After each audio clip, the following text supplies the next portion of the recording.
Ya, Assalamualaikum warahmatullahi wabarakatuh.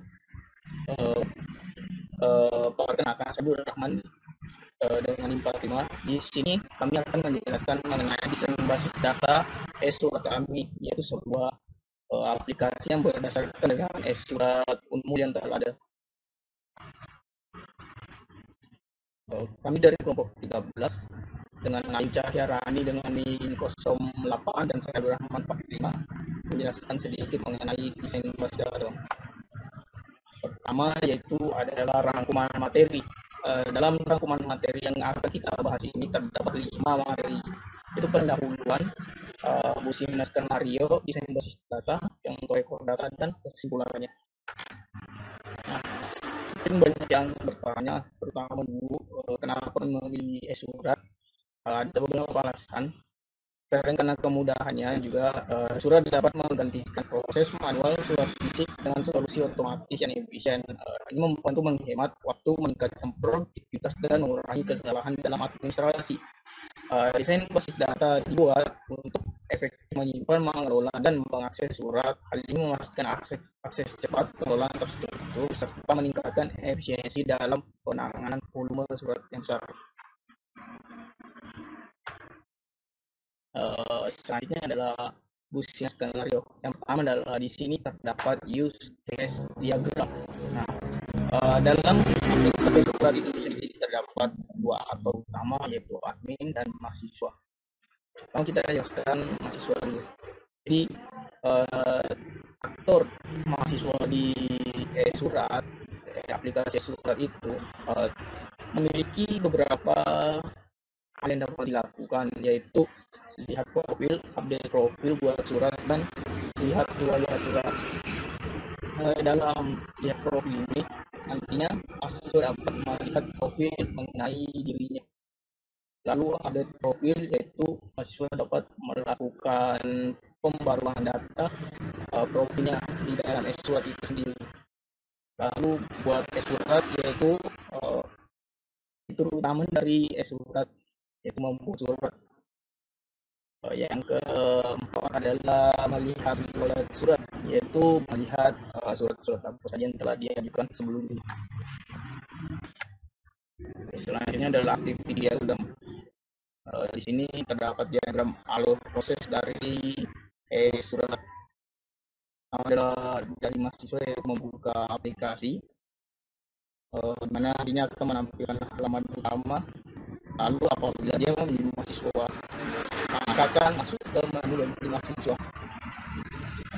di mana dia akan diminta memasukkan NIM dan password. Lalu sistem akan melakukan validasi NIM dan password akun SIA atau AIS. Jika benar akan menampilkan menu utama. Hal tersebut juga berlaku dengan aktor admin, di mana dia akan juga menampilkan halaman yang sama.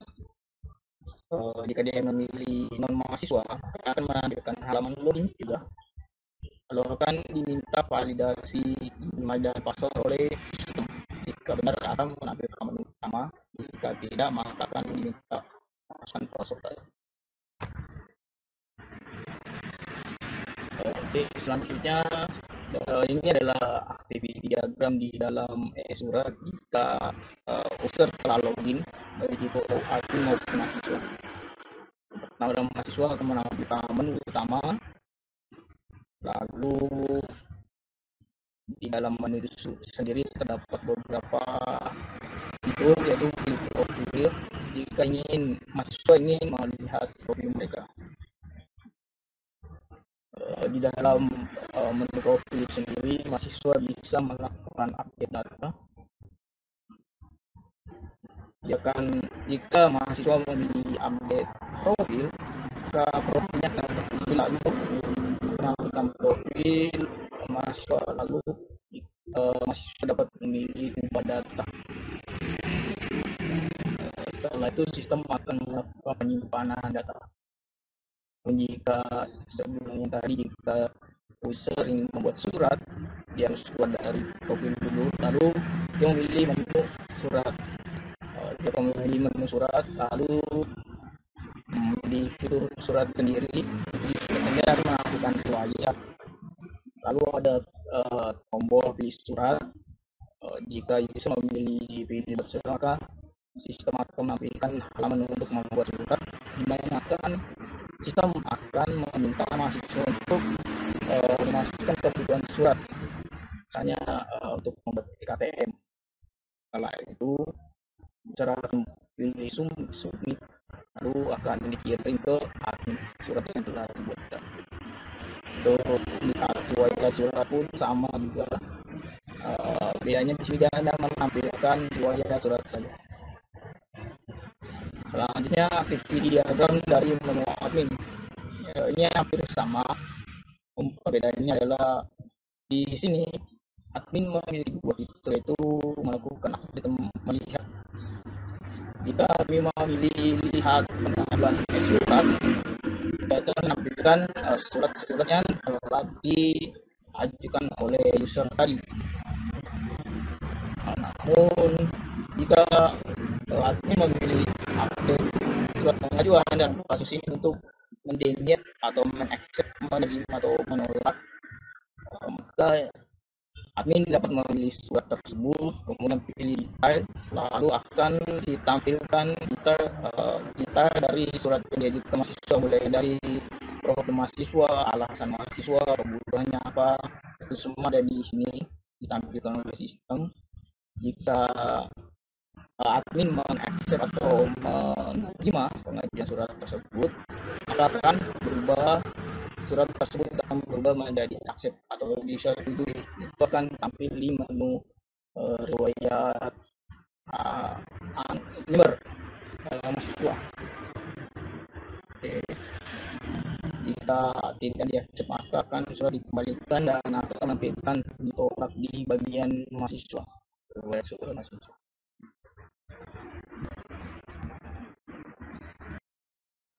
Baik, Assalamualaikum warahmatullahi wabarakatuh. Perkenalkan, saya Ai Cahyarani dengan NIM 2209116008. Saya akan menjelaskan desain basis data untuk aplikasi e-surat. Nah, desain basis data ini adalah proses pembuatan atau perencanaan struktur data yang tujuannya untuk memastikan bahwa struktur data yang telah dibuat sebelumnya itu dapat memenuhi kebutuhan pengguna dan dapat digunakan secara efektif. Nah, di sini terdapat logical IR untuk aplikasi e-surat, di mana logical IRD ini adalah representasi visual yang menampilkan entitas, atribut, relasi, dan juga kardinalitasnya. Nah, kita bahas satu-satu mulai dari entitas. Nah, entitas ini adalah objek yang dapat diidentifikasi. Untuk dalam IRD ini, yang menjadi entitas adalah pengguna, admin, mahasiswa, pengajuan, data diri, dan juga riwayat surat. Nah, di IRD ini juga terdapat entitas supertype dan subtype. Nah, entitas supertype ini adalah entitas umum yang mana setiap atributnya ini akan diwariskan ke entitas subtype. Nah, yang menjadi entitas supertype di sini adalah pengguna. Jadi, atribut yang ada pada entitas pengguna ini akan diwariskan ke admin dan juga mahasiswa, seperti itu. Nah, dalam entitas pengguna ini terdapat atribut ID pengguna sebagai primary key dan atribut password yang sifatnya itu mandatori. Kemudian pada entitas admin terdapat atribut email yang sifatnya mandatori, seperti itu. Kemudian ada pengajuan. Nah, dalam entitas pengajuan ini ada ID pengajuan sebagai primary key-nya dan atribut lainnya bersifat mandatori. Kemudian pada entitas riwayat surat terdapat ID surat sebagai primary key dan atribut lainnya bersifat mandatori. Kemudian dalam data diri terdapat atribut NIM sebagai primary key dan atribut sisanya bersifat mandatori. Selanjutnya kita ke relasi. Nah, relasi ini adalah hubungan antara dua entitas yang bersifat opsional atau mandatori. Seperti itu. Nah, relasi di sini contohnya seperti antara admin dan juga pengajuan itu proses dan sifatnya mandatori. Mandatori ini artinya garisnya lurus tanpa putus-putus. Nah, kalau opsional itu ada di sini. Ini artinya opsional karena garisnya putus-putus. Nah, di sini kenapa mandatori?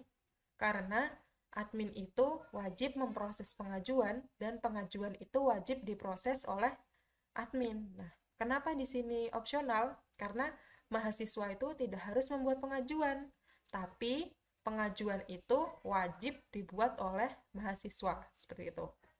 Selanjutnya kita ke kardinalitas. Nah, kardinalitas ini menggambarkan seberapa banyak entitas yang terlibat dalam suatu relasi. Nah, kardinalitas ini ada one to many, one to one, atau many to many. Nah, dalam IRD ini terdapat dua jenis kardinalitas. Yang pertama ada kardinalitas one to many, di mana di sini ciri khasnya terdapat garis yang berbentuk seperti cakar. Cara bacanya sendiri, setiap admin dapat memproses satu atau banyak pengajuan, dan setiap pengajuan dapat diproses oleh satu dan hanya satu admin. Kemudian, kardinalitas antara mahasiswa dan pengajuan. Setiap mahasiswa dapat membuat satu atau banyak pengajuan, dan setiap pengajuan wajib dibuat atau dapat dibuat oleh satu dan hanya satu mahasiswa. Kemudian di sini kardinalitas antara pengajuan dan riwayat surat. Nah, setiap pengajuan dapat menghasilkan satu atau banyak riwayat surat, dan setiap riwayat surat dapat dihasilkan oleh satu dan hanya satu pengajuan. Nah, kardinalitas antara mahasiswa dan data diri ini adalah one to one. Artinya, setiap mahasiswa dapat memiliki satu dan hanya satu data diri, kemudian setiap data diri dapat dimiliki oleh satu dan hanya satu mahasiswa. Seperti itu. Next. Di sini ada relational IRD. Nah, jadi relational IRD ini adalah bentuk IRD, di mana di sini terlihat tipe data dan juga panjang data dari setiap atributnya. Kemudian terdapat pula yang mana sebagai primary key dan yang mana sebagai foreign key, seperti itu. Contohnya di sini ada ID pengguna dengan tipe data char dan panjang datanya adalah 10. Nah, di sini juga terdapat pengguna. Dalam entitas pengguna itu ada primary key, ID pengguna, seperti itu. Nah, kemudian di sini ada dalam entitas admin itu terdapat foreign key ID pengguna. Nah, ID pengguna ini merupakan atribut yang diwariskan dari pengguna, dari entitas pengguna, gitu, seperti itu. Next. Nah, di sini ada record data. Nah, record data ini adalah tabel atau adalah struktur data yang digunakan untuk menyimpan data dalam database, seperti itu. Nah, jika dilihat dari IRD ini, yang menjadi entitas ini akan menjadi tabel dan atributnya akan menjadi kolom, seperti itu. Contohnya seperti ini. Nah, dalam entitas pengguna itu terdapat atribut ID pengguna dan juga password. Nah, jika sudah diimplementasikan ke dalam atau record data, maka entitas pengguna itu akan menjadi tabel dan atributnya menjadi kolom. Contohnya di sini ada ID pengguna 2301 dengan password 12345, seperti itu. Di sini juga terdapat tabel admin, kemudian tabel riwayat. Nah, mungkin itu saja yang dapat saya jelaskan. Saya kembalikan ke teman saya. Terima kasih kepada Ayu.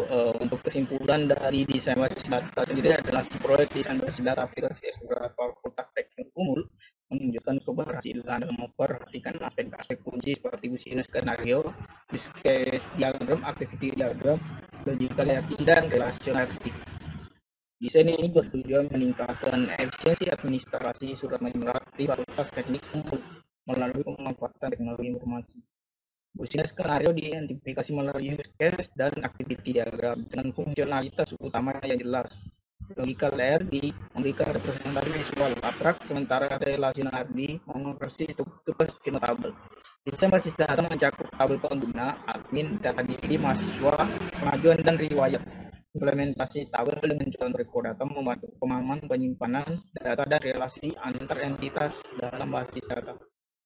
Oke, sekian dari presentasi kami. Kurang lebihnya mohon maaf. Sekian dan terima kasih.